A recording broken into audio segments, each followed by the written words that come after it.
نحمدہ ونصلی ونسلم علی رسولہ الکریم اما بعد فاعوذ باللہ من الشیطان الرجیم بسم اللہ الرحمن الرحیم۔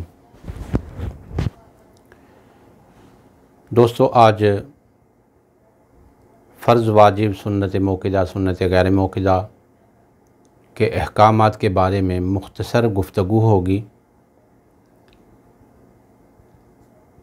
سب سے پہلے فرض کی بات کرتے ہیں۔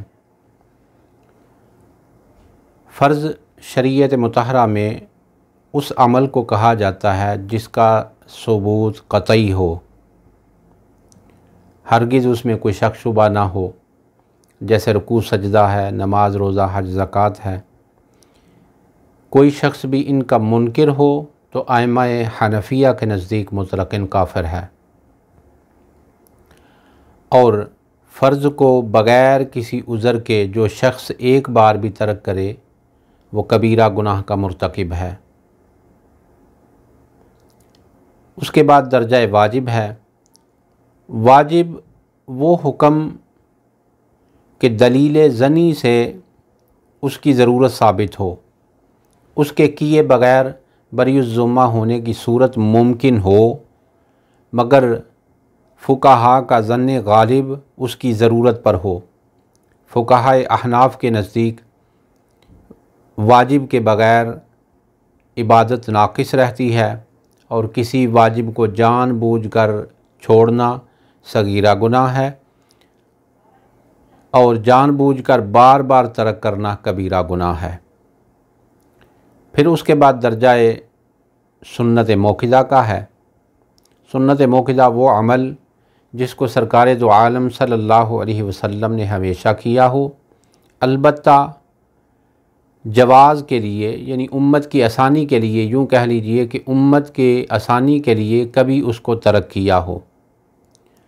اس کا کرنا ثواب اور نہ کرنا گناہ ہے، اور اگر سنت موقدہ قریب الواجب ہوتی ہے تو اس کو چھوڑنے کی اگر عادت ہو جائے تو اللہ کو حق ہے کہ وہ عذاب دے، اور اللہ چاہے تو اس پر معافی عطا فرمائے۔